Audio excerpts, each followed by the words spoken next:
Hey there, I'm Helen. Hi, I'm Donna. And welcome to Teacher Talk for Parents.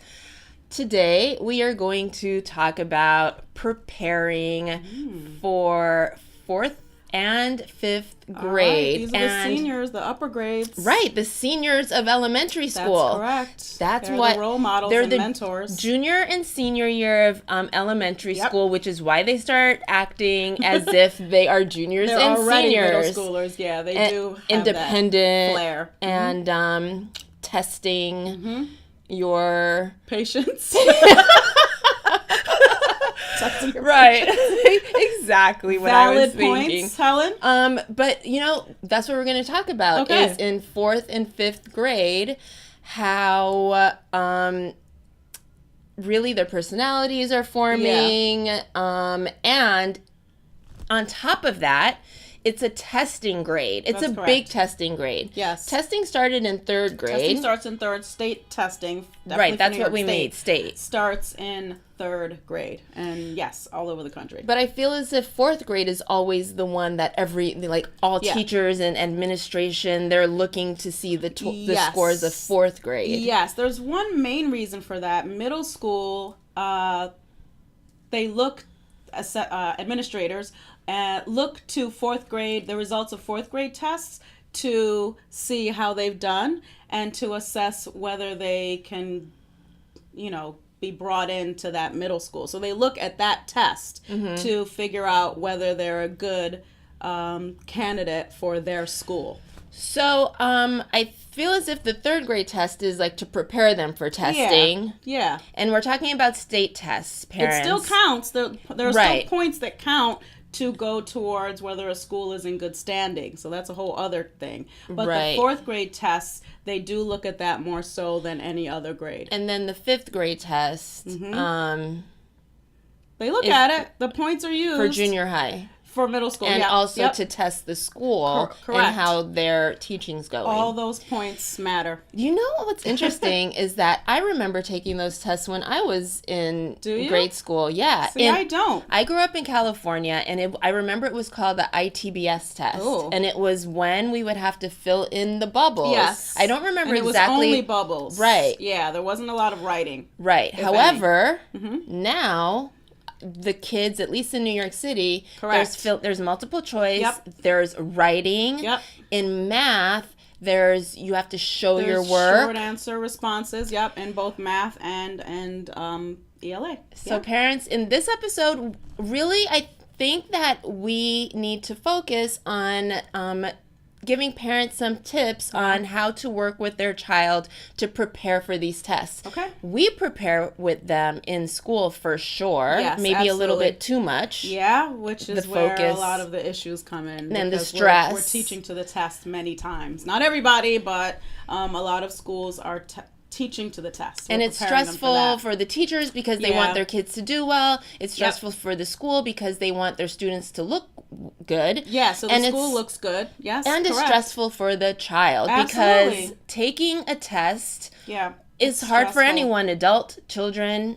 Yeah, and it does make a difference in whether they go to the next grade. This test is a lot. It counts a lot towards And how they do. know, And they know that it. it counts So it's a stressful. lot. But then there's an opt-out situation where parents can opt out. A lot But that of times. doesn't normally happen. Well, the reason why it doesn't happen is because a lot of times schools are not. They don't want to encourage parents to do that. So that's. So what happens when, you brought up a whole thing I wasn't even we going can go to. there, but it's an issue. It's an issue. They can opt out. But what happens then? Does the junior high wouldn't be able to see how they did? So there are other things they look at. So they would look at their portfolio. They would look at other teacher-created tests instead of looking at those state tests. Now that's a New York City, New York State kind of issue. But Right, there is and parents every are state- able to opt out. Every state is different. But I do remember taking those tests. Okay. And every state, I'm sure, has their version Absolutely. of tests. Yes. And so here we're going to talk about, because fourth and fifth grade is the focus, Yes. usually, we're going to talk about how parents can help Yeah. during that time. Yeah, and it's a stressful time. So these are going to be some great suggestions and tips for you parents to help your child remain calm and be successful in 4th and 5th grade. All right, let's start with reading. Reading. During those tests. Okay. I've seen those tests for sure. Yeah. I've graded quite a few. Yes. And for sure the reading is really about remembering facts and information from the text. Yes. And then being able to answer those multiple choice questions. Correct. So And what are some analyzing- tips that parents can do at home to help while they're reading? Yeah. Well, you're definitely having a lot of conversation as you're reading the book. So you'll pause after a few pages, or when something major happens in the story, when there's a conflict there, you want to pause in the story to have great conversations with your child about what's happening. You want to have them compare one character to another and have some conversations about why they're different, why they're the same. And you also want to have some text-to-text conversations. So you're reading one book, but then you want to refer to another book that maybe you have read to kind of compare and discuss those differences. In 4th and 5th grade, there's a lot of analyzing of characters and analyzing books, looking for themes and comparing it to other things that they've read or other things that they've written or seen. That way they can show that they have a big understanding of the themes or the concepts that are in each story. So here's a question. Oh. As a 4th and 5th grade teacher, I Yeah. remember doing the test prep in school and after school and giving tests or example Yeah. reading passages Yes. for them to read with multiple choice questions afterwards. I can't remember, however, there are those types of passages that are sent home as well, Yes. right? That also has the multiple choice questions afterwards. All right, so parents, instead of telling you to what's the term, redo the wheel or something, you know that term? Reinvent the wheel. That's reinvent it. the wheel. Yes. Instead of We're on having you it, Helen. reinvent the wheel with a chapter book at home, Yes. just know that your child's teacher in 4th and 5th grade, the school, have example Yes. reading passages. Correct. That you can use and have your child read it and go over the multiple choice with them. And a lot of times what you do in class is reading the passage and then going back, Yes. rereading it, underlining important facts. Yes. But don't we also recommend to read the multiple choice questions first before you read the passage? Yes, that is a test-taking skill, a strategy that they can use to find success on the test, which is to read the questions first. Absolutely. So that you have an idea. Yeah, so that you know when you're reading it that you're basically looking for the answers that you already to the questions that you just read. But we are also encouraging these students to go back to the text. So when they're reading a question and they want to answer it, there's no reason to think about it. Go back to the text. Go back to the text. Underline. Yes, and that's why you're underlining, so that way you can go back to the text and find it. These are all test prep strategies that But honestly, that we it teach. helps with Absolutely. note-taking, like That's note-taking. in high school. Yes. That's the type of stuff It's you have all to do. preparation. Yeah, Everything we it's do all is just prep. preparing them for the next stage of their educational career. Right. So that's reading. And parents, you can ask the teacher, ask the school office for a couple of example. Or go online. Yeah. And practice with your child at home, having them read the question first, read the passage, underline, answer, discuss it. Yes, again, we say this in every episode, but there are tons of resources, as you know, online. So commoncore.org is I'm giving another website. commoncore.org is a great website to go to because that's the website that teachers go to find details about this Common Core. Common Core is the way the entire country is kind of coming together to have standards for how we teach each grade, how we teach students in each grade. And are those passages available on there? Yes, they are. Yeah, they're Okay. available for everybody. You can use that. There are other resources too. My suggestion is to ask the teacher, what are some good resources? Where can I go to find passages? Where can I go to find some test prep materials? You don't have to buy these things, parents. Right. They're online. You can find them. You can find examples and exemplars. Exemplars meaning really great examples with the questions and the answers and the stories that are already there for you. So there's no need to reinvent the wheel. It's online. We got you covered. Just go there and get it. Okay. Practice. Yes. Now let's go to math. Okay. How to help with math. Yeah, same thing. Here's the thing. Yeah. Definitely when they are doing their math, Mm-hmm. it's not about even just anymore getting the right answers. Yeah, it's not now just they about look at computation. showing your work. Correct. Um, How did you get there? how did you get there? Yeah. How did you get to the Gotta answer? show And it. you can get, even if you get the answer wrong, Correct. you can get some points on the work. That's right. If you show your work, you can get points even if you got it wrong. Right. So show your work. So at home, when they're home doing Yeah. their homework, make sure that they organize their thoughts on paper correctly and in a way that people can understand. If it looks like gibberish, the person who's correcting it is not going to know what they're trying to explain They're getting a in one for numbers. that. Yeah, Right. it has to be clear. Ideally labeled. I've corrected tests. So ideally you want to have your child label it. So here is where I added, and then they add. Here's where I subtracted, and then I got this answer. If they're labeling, wow, test correctors will see their train of thought, will understand their thinking, And they'll get be able to points. get full credit, if not at least just points for the work that they've done. So showing your work is mandatory. For sure. Because math is not just about, I would always say it's not just about the right answer. No. It's about how did Not you anymore. get there. Yeah, you have to show your work. You have to show it.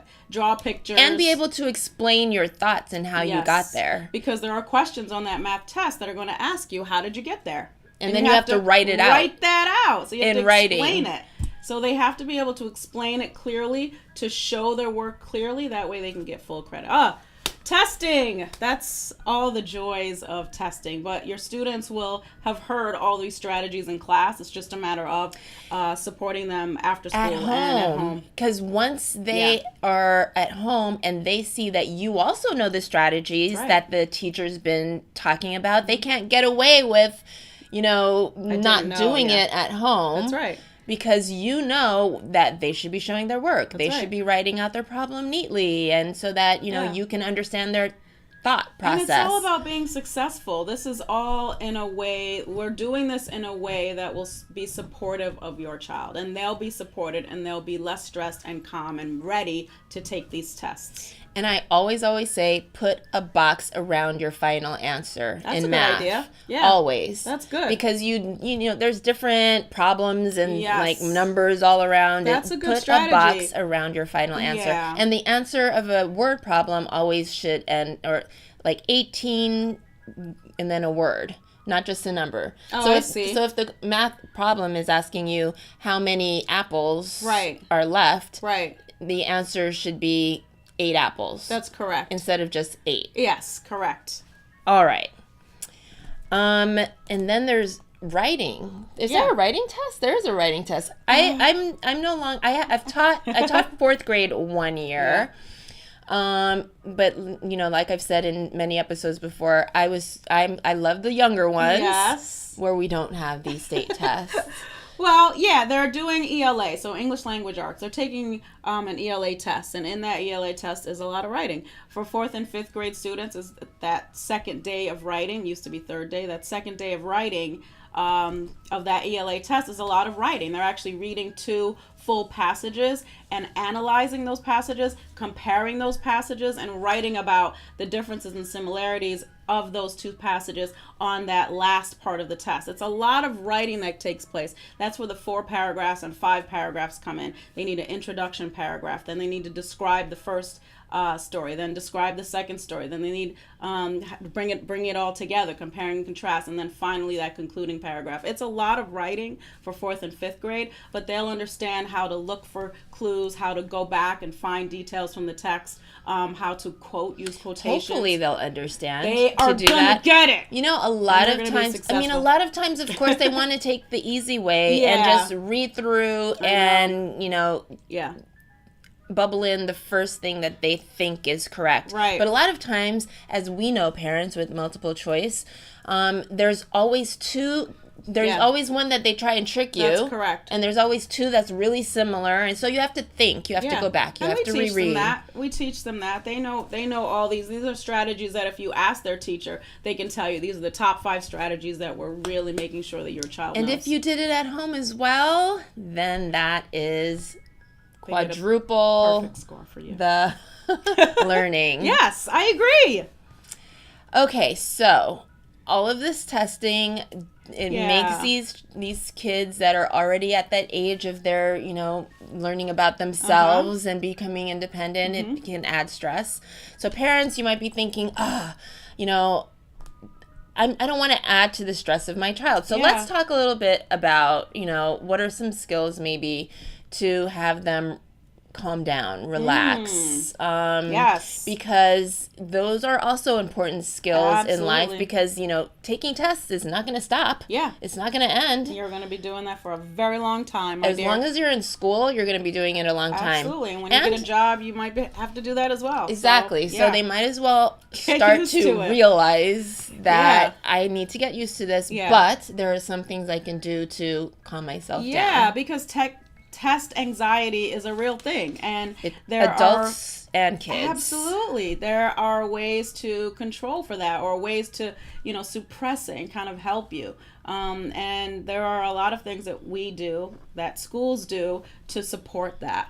What are some suggestions? What do you do? Okay, so what have you done? I jotted some things down only based on, what I do to calm myself down, and kids can do the same thing. Absolutely. I would do it with my first graders. These are lifelong lessons. This is not just, okay, you're 10, this is what you're going to do, and then you're going to stop as soon as you turn 11. No, this is lifelong. How do I handle my anxieties? I can write a book on that, Helen.